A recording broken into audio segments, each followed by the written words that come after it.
Zhang Yi succinctly summarizes his team's discussion from the previous day, holding almost nothing back except his own abilities. He states that the most crucial thing is to thoroughly understand Eclipse Moon's capabilities, especially finding a way to crack their intelligence-gathering methods. After he finishes and sits down, many people ponder his words, including Deng Shintong. Commander Zhu Zhang nods approvingly, agreeing that intelligence is the most important factor and that they are at a slight disadvantage due to not knowing Eclipse Moon's intelligence sources. However, Zhu Zhang asserts they hold an absolute advantage in other respects: the strength and numbers of superhumans, logistical support on home turf, and, most importantly, armed assistance from the region. Yu Zhengyang asks if they plan to use firearms for targeted strikes, specifically missiles. Zhu Zhang explains that Eclipse Moon has satellite jamming devices. While the nebula system can roughly pinpoint their area, it cannot get an exact location due to a 5-kilometer radius of jamming, as clarified by Lan Xinchen. Zhu Zhang states covering a 5-kilometer radius with ammunition is difficult. However, he reveals they have prepared something else, a secret weapon, that will definitely give Eclipse Moon a huge surprise, which excites everyone. Next, Zhuo Feiyu, captain of the second squad, stands up to present. Reading from a text file on a satellite phone, he outlines key lessons from the first battle's defeat. They cannot divide their forces for combat. Even if split into 3 teams, the distance between each must not exceed 2 kilometers, and if one team encounters Eclipse Moon, the other 2 must provide immediate support. Zhuo Feiyu argues they must not let the enemy lead them by the nose. Since Eclipse Moon's expertise is intelligence gathering and they send superhumans who counter their opponents' abilities, they can also change opponents as needed based on the battlefield situation. Zhang Yi is impressed by this insight, glancing at Zhuo Feiyu, a man in his 30s with somewhat greasy hair and an ordinary face. Zhang Yi murmurs that changing opponents is a brilliant method.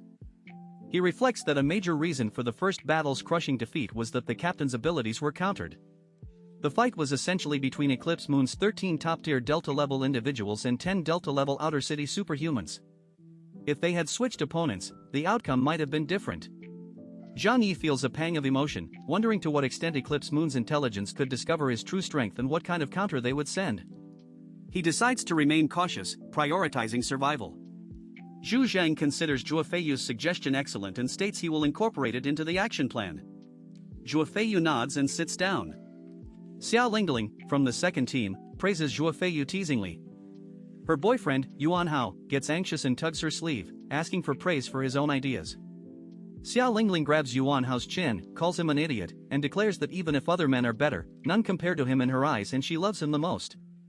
She then kisses him passionately, the sound filling the conference room. Liang Yu blushes and turns away but sneaks glances. The others remain indifferent, accustomed to such eccentric behavior since the apocalypse. Zhu Zhang, also used to superhuman oddities, makes no comment. He then turns to Wu Shifang, captain of the third team, and asks him to present the results of his team's discussion. The final operational meeting continues with Wu Shifang proposing a more cautious plan of action. He argues that the Eclipse Moon members are individually too powerful for a direct superhuman confrontation to be anything but a Pyrrhic victory. He suggests a strategy of attrition, deploying 10,000 soldiers equipped with Origin missiles to blockade Jiangning Square and bombard the area with heavy weaponry, forcing Eclipse Moon to either endure the shelling or emerge to face overwhelming firepower. His proposal is met with silence and strange looks from the headquarters personnel. Lan Xinchen immediately dismisses the idea as impossible, explaining that manufacturing Origin bombs is extremely difficult and that even the Jiangnan regional headquarters can only equip a few special units with limited supplies. Equipping even 1,000 soldiers is impractical, let alone 10,000. Wu Shifang, grim-faced, insists that with only a few dozen superhumans, they might not be able to annihilate Eclipse Moon and that more personnel are needed. Commander Zhu Zhang understands Wu Shifang's anxiety for his territory in Jiangning City but clarifies the strategic reality: the region cannot concentrate all its resources on this single threat. He outlines the actual goal, not necessarily to wipe out Eclipse Moon in one strike, but to crush them in a head-on engagement, break their organization, and learn their strengths and weaknesses. He cites Sun Tzu, emphasizing that a complete encirclement would require gathering top superhumans from every city in Jiangnan, leaving them vulnerable to other external organizations. Zhu Zhang advocates for a protracted war of attrition, leveraging their home ground advantage for continuous troop and resource replenishment, while Eclipse Moon's numbers can only dwindle. Deng Shintong then interjects with a simpler proposal: directly eliminate their leader, Phoenix Inujin. He confidently states that once the Wolf King is dead, the pack will scatter. His words draw everyone's attention, given the Celestial Squad's role as the main force. Lan Xinqing cautions that information on Phoenix Inujin is extremely limited, with his combat strength estimated to be no less than that of the captains of the 6 major investigation teams, making a decapitation operation extremely difficult. Unfazed, Deng Xintong declares with calm confidence that the matter should be left to him, and that none of his marked prey can escape. Zhu Zheng smiles at this display. Across from him, Bailey Changqing watches with a complicated expression, feeling the gap in strength and confidence between himself and Deng Xintong. With no further questions, Zhu Zhang has Lan Xinqing detail the finalized operational plan. The attack time is set for 2 a.m. the next day, chosen as the time when people are in deepest sleep and most vulnerable. The urgency of the situation strikes Zhang Yi. With the operation set for 2 a.m., they have just over 10 hours before departing for Jiangning City.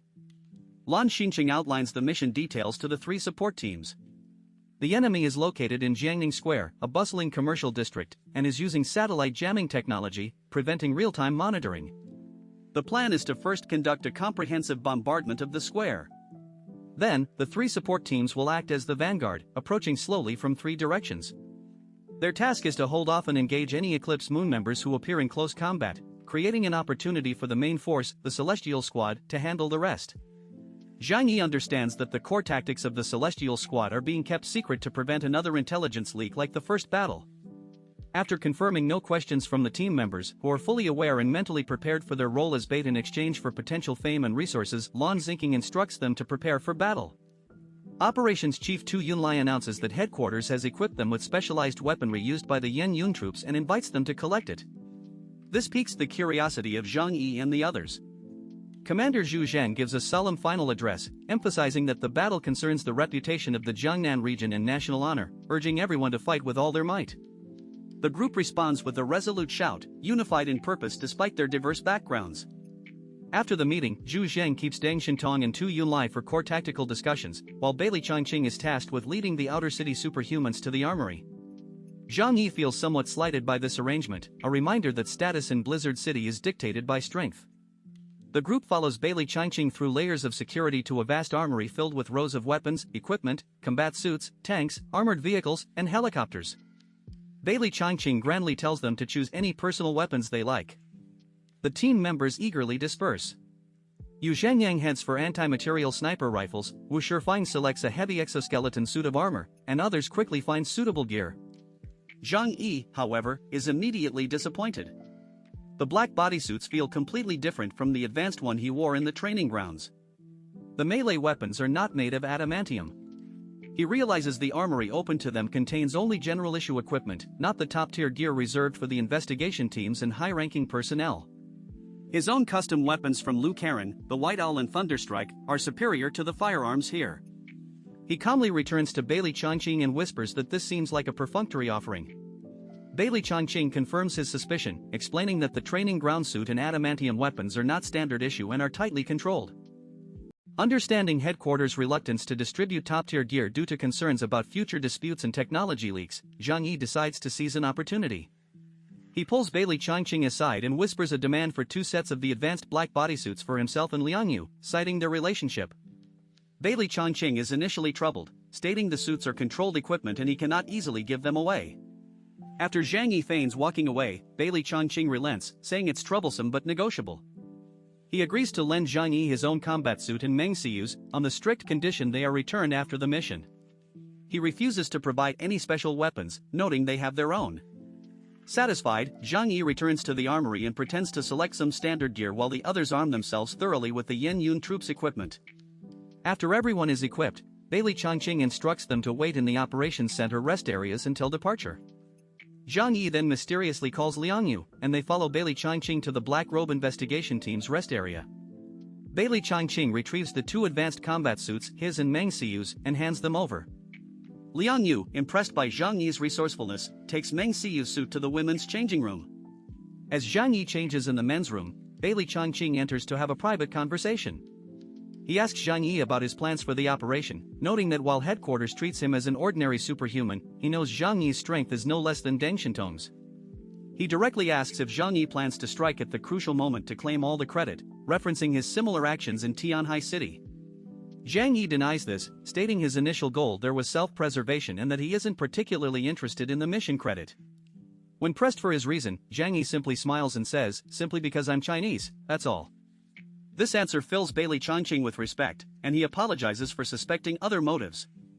Zhang Yi elaborates that while collective honor is important, he will not be the first to expose his true strength with the Celestial Squad as the main force. He promises to intervene when necessary but asks Bailey Changqing to keep his capabilities a secret for now. Bailey Changqing agrees, though he feels uneasy about concealing such crucial intelligence from Commander Zhu Zhang and is troubled by the future consequences. He acknowledges that human greed has left him with this dilemma, but for now, he can only take things one step at a time, expressing his belief that Zhang Yi will not let them down.